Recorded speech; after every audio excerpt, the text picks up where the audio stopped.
ఐటీలో ఎంట్రీ కావాలా? Trainee software engineer గా అజా కోడింగ్ ట్యూటర్ లో 2 వీక్స్ ట్రయల్ పీరియడ్ లో వెంటనే చేరండి. నమస్తే, నేను Keshav. Welcome to Suman TV.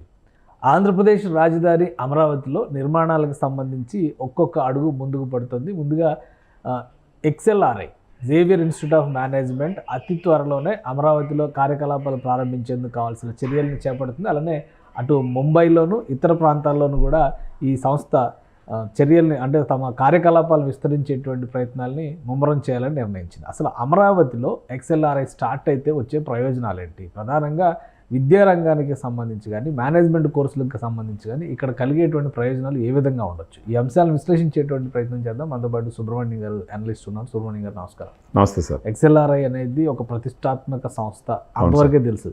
తర్వాత ఏంటి మేనేజ్మెంట్లో కానీ ఈ సంస్థ రావడం వలన అమరావతిలో ప్రధానంగా రాజధాని నిర్మాణంలో చాలా సంస్థలకి భూములు కేటాయించారు. XLRI అన్నిటికంటే ముందుగా చొరవ చూపిస్తోంది, ఇక్కడ నిర్మాణాలు పూర్తి చేసేటువంటి ఆలోచనతో ఉంది అనేది సమాచారం. ఏంటి దీని సారాంశం? ఇప్పుడు మీరు ఇండియాలో చూసినారంటే సార్, మేనేజ్మెంట్ ఇన్స్టిట్యూషన్స్లో మనకు అందరికీ తెలిసింది IIMs, Indian Institute of Management, Ahmedabad, Bengaluru, ఇవన్నీ చెప్తుంటారు. వాటన్నిటికన్నా ముందర కూడా ఈ జేవియర్ స్కూల్ ఆఫ్ మేనేజ్మెంట్ 1949లో స్టార్ట్ చేసినారు సార్. ఓకే. ఇది స్టీల్ సిటీ అయినటువంటి జంషెడ్పూర్లో 40 ఎకరాల ల్యాండ్లో ఇది స్టార్ట్ చేసినారు.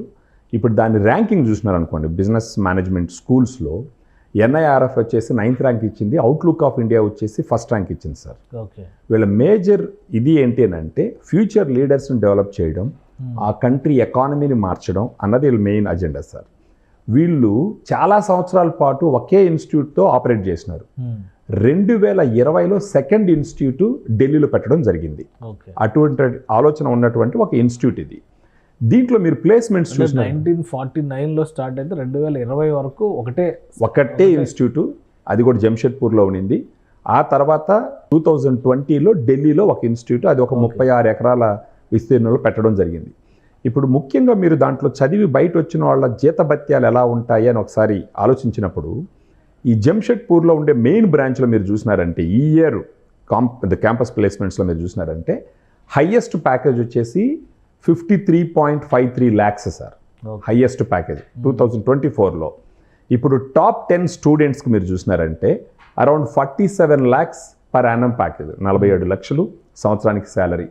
టాప్ 25 చూసినారంటే 40 లక్షలు ఒక్కొక్కరికి. సో 47 lakhs వచ్చి యాన్యువల్ ప్యాకేజ్, అది అంటే ఇంచుమించు నెలకు వచ్చేసి 4 లక్షల రూపాయలు.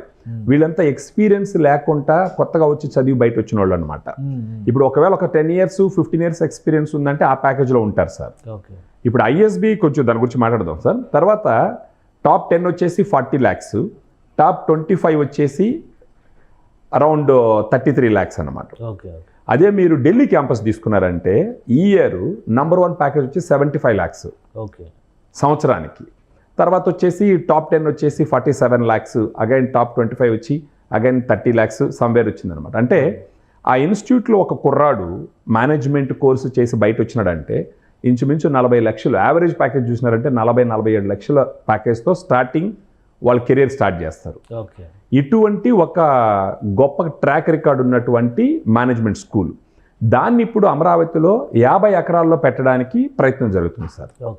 ఇన్ని డెవలప్డ్ స్టేట్స్ ఉన్నప్పటికీ అమరావతిలో XLRI తీసుకొచ్చి పెట్టడానికి గల రీజన్, ఇప్పుడు చంద్రబాబు నాయుడు గారి గత ఎక్స్పీరియన్స్ మీరు చూసినారనుకోండి, మనం దేన్ని రెఫర్ చేయాలంటే ISBని రెఫర్ చేయాలి sir, Indian school of business.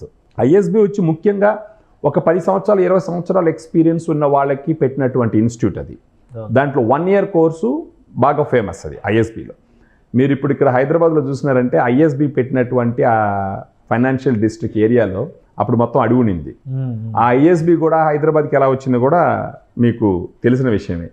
ISB first వచ్చి అంటే ఇండియాలో ఉన్న టాప్ కంపెనీ CEOs ఒక ఇలాంటి ఇన్స్టిట్యూట్ పెట్టాలా అని డిసైడ్ చేసినప్పుడు అది బెంగళూరుకి బాంబేకి వెళ్ళిపోతే వీళ్ళు ఫోన్లో మాట్లాడినా కానీ వాళ్ళు ఉండేసి లేదు, ఆల్రెడీ ఇది ప్లేస్ ఫైనలైజ్ అయిపోయింది, డిసైడ్ అయిపోయింది, మాట్లాడడానికి ఏమి లేదని చెప్పినప్పుడు చంద్రబాబు నాయుడు గారు ఒక్కసారి విజిట్ చెయ్యండి, మీ డెసిషన్ ఏమన్నా తీసుకోవచ్చు అని చెప్పి ఈయన మంత్రుల్ని ఎయిర్పోర్ట్ పంపించి వాళ్ళని ఎస్కార్ట్ చేసి తీసుకొచ్చి ఈయన చేతితో వడ్డించి అప్పుడు అడగడం జరిగిందంట.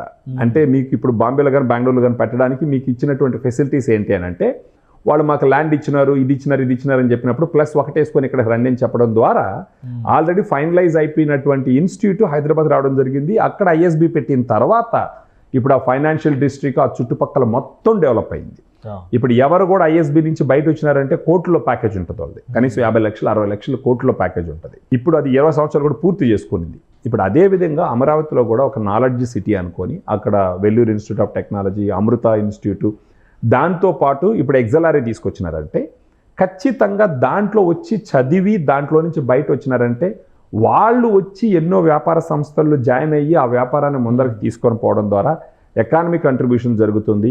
వీళ్ళందరూ అక్కడికి రావడం ద్వారా అక్కడ జాబ్స్ వస్తాయి, అక్కడ అన్ని రకాలుగా అభివృద్ధి అయ్యేదానికి అవకాశాలు ఉన్నాయి. అదే ఫస్ట్ ఫేజ్లోనే 5,000 మంది స్టూడెంట్స్తో ఈ ఇన్స్టిట్యూట్ రన్ చేయాలని ఒక ప్రణాళికను సిద్ధం చేసుకున్నారు అన్నారు. ఇంకోటి ముంబైలో కూడా ఇది విస్తరణ ప్రణాళికని ఎగ్జలారీ ప్లాన్లో ఉందండి సార్. అది యాక్చువల్గా వాళ్ళు ఇన్ని రోజులు ఎక్స్పాండ్ చేయలేదు. 2020లో ఫస్ట్ టైం ఢిల్లీకి రావడం జరిగింది. తర్వాత అప్పుడు 2019లోనే చంద్రబాబు నాయుడు గారు 14-19లో ఉన్నప్పుడు ఆల్రెడీ అప్పుడు డిస్కషన్ జరిగింది సార్. ఒకవేళ అప్పుడు పనులు జరుగుంటే కనుక ల్యాండ్ అలాట్మెంట్ కూడా అప్పుడు జరిగింది. ల్యాండ్ అలాట్మెంట్ కూడా జరిగింది. ఢిల్లీ కంటే ముందర అమరావతి అయి ఉండేది. కరెక్ట్. అంటే ఇప్పుడు మీరు అక్కడ చూడాల్సిన పాయింట్ ఏంటంటే 1949లో స్టార్ట్ అయినటువంటి ఎగ్జలార్ఐ చంద్రబాబు నాయుడు గారు అప్రోచ్ అయ్యేంత వరకు వాళ్ళు బయట వాళ్ళ బ్రాంచ్ పెట్టాలన్న ఆలోచనే రాలేదు వాళ్ళకి. 2014-19 మధ్యలో వీళ్ళు అప్రోచ్ అయ్యి వాళ్ళని కన్విన్స్ చేసి ఆల్రెడీ ఒప్పించినారు. వాళ్ళు రావడం కూడా జరిగింది, వాళ్ళకి ల్యాండ్ అలాట్మెంట్ కూడా జరిగింది. తర్వాత ప్రభుత్వం మారడం ద్వారా అమరావతి లేదన్న ఒక డిస్కషన్ జరిగినందువల్ల వాళ్ళు సైలెంట్ అయిపోయినారు. తర్వాత మళ్ళీ కూటమి ప్రభుత్వం వచ్చిన తర్వాత ఫస్ట్ వాళ్ళు టేకప్ చేసింది జూలై నెలలోనే. ఫస్ట్ వాళ్ళు టేకప్ చేసిందే వచ్చి ఎగ్జలారీని మళ్ళీ తీసుకురావాలని చెప్పేసి 250 కోట్ల పెట్టుబడితో ఈ క్యాంపస్ స్టార్ట్ అవుతుంది సార్. సో అలాంటి ఒక మంచి ఇన్స్టిట్యూట్ తీసుకొచ్చి అక్కడ పెట్టడం ద్వారా, అది కాకుండా 75 సంవత్సరాల అనుభవం ఉన్నటువంటి ఎగ్జలారీ, 75 సంవత్సరాల ఐఐఎమ్స్కి ముందర నుంచి ఉన్న ఇన్స్టిట్యూట్ ఇది. అంత అనుభవం ఉన్నటువంటి ఒక మేనేజ్మెంట్ స్కూల్ తీసుకొచ్చి అమరావతిలో పెట్టడం అనేది ఖచ్చితంగా it's going to have a great fruits in future ఖచ్చితంగా. రైట్. థ్యాంక్ యూ సుబ్రహ్మణ్యం గారు, మీ అభిప్రాయం తెలియజేసేందుకు. ఇది ఎగ్జలారీ సంస్థకు ఉన్నటువంటి ట్రాక్ రికార్డు మేనేజ్మెంట్ ఎడ్యుకేషన్లో ఇండియాలోనే ప్రతిష్టాత్మక సంస్థల్లో ఒకటి. అమరావతిలో ఈ పాటికే ప్రారంభం కావాల్సింది, అయితే గత 5 ఏళ్ల నిర్లక్ష్యం ఫలితంగా ఈ సంస్థ ఆగిపోయింది. ఇప్పుడు వీలైనంత వేగంగా ప్రారంభించడంతో పాటు ఇక్కడ 5,000 మంది విద్యార్థుల్ని అడ్మిషన్స్ ఇవ్వడం ద్వారా వీలైనంత తొందరగానే ఈ కోర్సులు కూడా ప్రారంభించేందుకు ఎగ్జలారీ సంస్థ ప్రయత్నాలు చేస్తున్నట్టుగా సమాచారం ఉంది. దీంతోపాటు ముంబైలో కూడా క్యాంపస్ని ఏర్పాటు చేసే ప్రయత్నాల్లో ప్రస్తుతం ఎగ్జలారీ ఉందని సుబ్రహ్మణ్యం గారు విశ్లేషిస్తున్నారు. ఇది special discussion. Keep watching. Suman టీవీలో మీ పర్సనల్ అండ్ బిజినెస్ ప్రమోషన్స్ కోసం కింది నెంబర్కి కాంటాక్ట్ చేయండి.